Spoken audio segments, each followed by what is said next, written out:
Hello, Anu's magic plate എന്ന YouTube ചാനലിലേക്ക് ഏവർക്കും സ്വാഗതം. ഇതിൻ്റെ ആദ്യത്തെ റെസിപ്പിയാണ്. അതുകൊണ്ട് തന്നെ ഒരു സ്വീറ്റ് ഐറ്റമാണ് ഞാൻ നിങ്ങൾക്ക് വേണ്ടിയിട്ട് ഷെയർ ചെയ്യുന്നത്. വളരെ എളുപ്പത്തിൽ തന്നെ തയ്യാറാക്കി എടുക്കാൻ പറ്റുന്ന ഒരു ബ്രെഡ് പുഡിംഗ് ആണ്. അതുപോലെ തന്നെ വളരെ ടേസ്റ്റിയുമാണ്. നമുക്കിത് എങ്ങനെ തയ്യാറാക്കിയെടുക്കാം എന്ന് നോക്കാം. അതിനു മുൻപ് തന്നെ ഈ ചാനൽ ദയവായി സബ്സ്ക്രൈബ് ചെയ്യണം. സബ്സ്ക്രൈബ് ചെയ്യുന്നതിനോടൊപ്പം തന്നെ ബെൽ ഐക്കണിൽ ക്ലിക്ക് ചെയ്യണം. എങ്കിൽ മാത്രമേ ഞാൻ ഇടുന്ന പുതിയ വീഡിയോസിൻ്റെ നോട്ടിഫിക്കേഷൻസ് ലഭിക്കുകയുള്ളൂ. എങ്കിൽ നമുക്ക് വീഡിയോയിലേക്ക് പോകാം. ബ്രെഡ് പുഡിംഗ് ഉണ്ടാക്കുവാനായിട്ടുള്ള ഇൻഗ്രീഡിയൻസ്: ബ്രെഡ് ഞാനിവിടെ 10 പീസസാണിത് എടുത്തു വെച്ചിരിക്കുന്നത്. ഇതിൻ്റെ സൈഡിലുള്ള ബ്രൗൺ കളർ നമുക്ക് മാറ്റിയെടുക്കണം. പിന്നെ വേണ്ടത് കസ്റ്റാർഡ് പൗഡറാണ്. കസ്റ്റാർഡ് പൗഡർ, വാനില ഫ്ലേവറിൻ്റെ കസ്റ്റാർഡ് പൗഡർ 2 ടേബിൾ സ്പൂൺ നിറച്ച് എടുത്തു വെച്ചിട്ടുണ്ട്. പിന്നെ ഒരു മുട്ട. പിന്നെ വേണ്ടത് പാല് 3 ഗ്ലാസ്. ഞാൻ ഈ ഒരു ഗ്ലാസ്സിനാണ് അളന്നത്. 3 ഗ്ലാസ് പാല്. പിന്നെ പഞ്ചസാര ആവശ്യത്തിന്. പിന്നെ വേണ്ടത് വാനില എസൻസ്. പിന്നെ ഏലക്ക പൊടിച്ചത്. പിന്നെ ചെറീസ് നമുക്ക് ലാസ്റ്റ് ഡെക്കറേറ്റ് ചെയ്യാനായിട്ടാണ്. എന്നാൽ നമുക്ക് തുടങ്ങാം. ആദ്യം നമുക്ക് ഈ ബ്രെഡിൻ്റെയൊക്കെ സൈഡിലുള്ള ബ്രൗൺ കളർ നമുക്ക് മാറ്റിയെടുത്തിട്ട് വരാം. നമ്മുടെ ബ്രെഡിൻ്റെ സൈഡെല്ലാം കളഞ്ഞിട്ടുണ്ട്. ഇനി ഈ ഒരു പാത്രത്തിലേക്ക് നമ്മൾ ഇതെല്ലാം മുറിച്ചിടുവാണ്. ചെറുതായിട്ട് മുറിച്ചിടുക.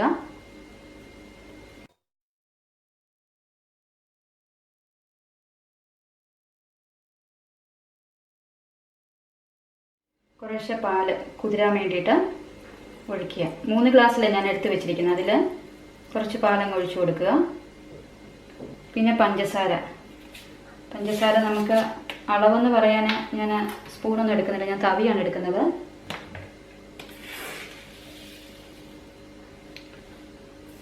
കുറച്ച് ഇട്ട് കൊടുക്കുക.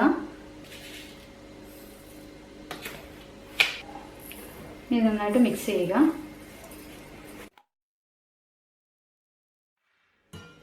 കുറച്ചും കൂടെ പാലൊഴിക്കുകയാണ്.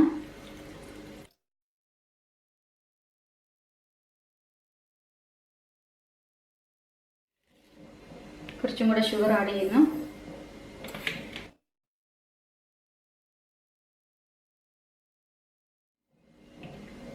അതിനുശേഷം ഈ കസ്റ്റാർഡ് പൗഡർ നന്നായിട്ട് കട്ടയില്ലാതെ നമുക്ക് പാലിൽ കലക്കിയെടുക്കാം. അതിന് വേണ്ടിയിട്ട് കുറച്ച് പാൽ ഇതിലേക്ക് ഒഴിക്കുന്നു.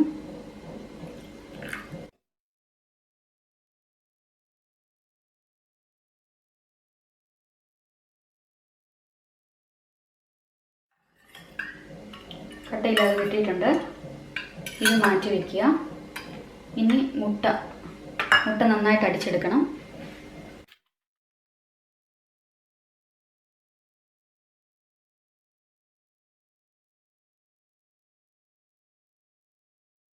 ഇനി നമുക്ക് ഒരു മിക്സിയുടെ ജാറിലേക്ക് ഈ കുതിർത്ത് വെച്ച ബ്രെഡ് ആദ്യം നമ്മൾ ചേർത്ത് കൊടുക്കുവാണ്. അത് നന്നായിട്ട് അടിച്ചെടുക്കണം.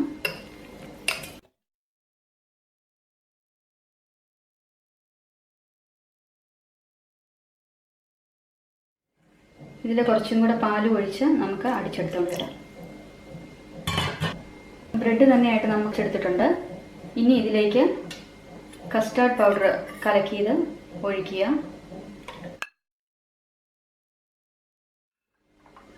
പിന്നെ ഈ മുട്ട കലക്കിയതും ഒഴിക്കുക. ഏലക്ക പൊടിച്ചത് ഇവിടെ ഞാൻ 2 നുള്ള് എടുത്ത് വെച്ചിട്ടുണ്ട്. അതും ചേർക്കുക. വാനില എസൻസ് ഞാൻ 2 തുള്ളിയേ ചേർക്കുന്നുള്ളൂ. 2 തുള്ളി വാനില എസൻസ് ചേർക്കുവാണ്.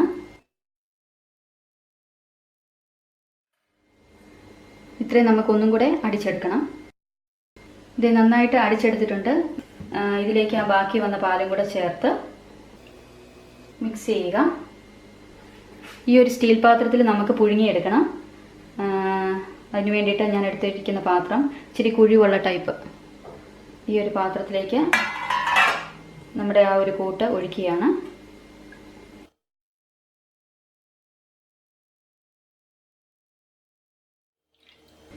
നമ്മൾ ഈ ഒരു പരുവത്തിൽ ഇഡ്ഡലി പാത്രത്തിലാണ് നമ്മൾ പുഴുങ്ങിയെടുക്കുന്നത്. അതിനായിട്ട് കുറച്ച് വെള്ളം ഒഴിച്ച് നമ്മൾ സ്റ്റൗ ഓൺ ചെയ്യാൻ പോവാണ്. നമുക്കൊരു 30-35 മിനിറ്റോളം വേവിച്ചെടുക്കണം, എന്നാലേ അത് നന്നായിട്ട് വെന്ത് കിട്ടുള്ളൂ. അതിനായിട്ട് ഈ ഇഡ്ഡലി തട്ട് ഒന്ന് കമത്തി വെക്കുക. നമ്മുടെ ഈ പാത്രം ഇതിൻ്റെ മുകളിലേക്ക് വെക്കുവാണ്.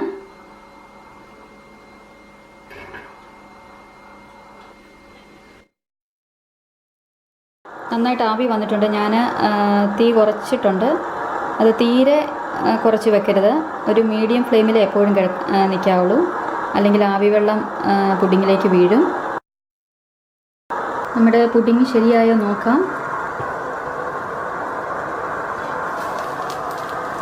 നല്ലപോലെ വെന്ത് വന്നിട്ടുണ്ട്. ഇനി നമുക്ക് തീ ഓഫ് ചെയ്യാം.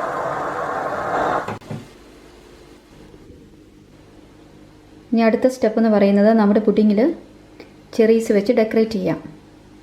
അതിന് വേണ്ടിയിട്ട് ചെറുപ്പഴം ഞാൻ 2ആയിട്ട് സ്പ്ലിറ്റ് ചെയ്ത് വെച്ചിട്ടുണ്ട്. അത് ഇപ്പം പുഡിങ്ങിൽ നല്ല ചൂടുണ്ട്. ആ ചൂടോട് കൂടി വേണം നമുക്ക് ഡെക്കറേറ്റ് ചെയ്യാൻ.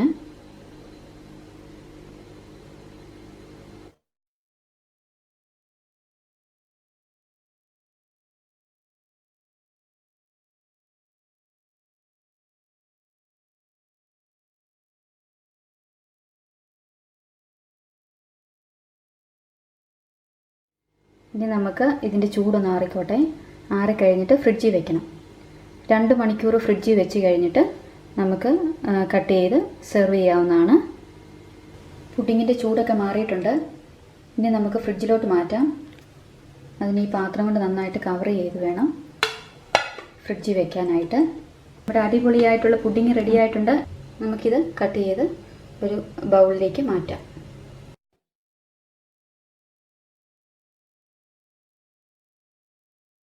നല്ല സോഫ്റ്റ് ആയിട്ടാണ് ഇരിക്കുന്നത്. നിങ്ങൾക്ക് കാണുമ്പോൾ തന്നെ മനസ്സിലാകും.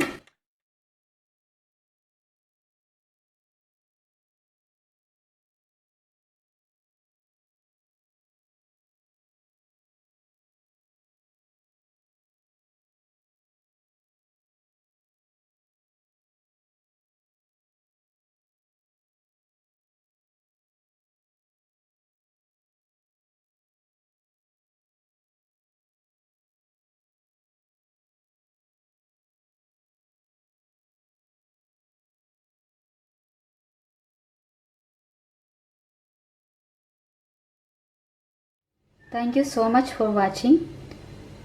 ഈ റെസിപ്പി ഇഷ്ടപ്പെട്ടിട്ടുണ്ടെങ്കിൽ ലൈക്ക് ചെയ്യണം, അതുപോലെ തന്നെ ഷെയർ ചെയ്യണം.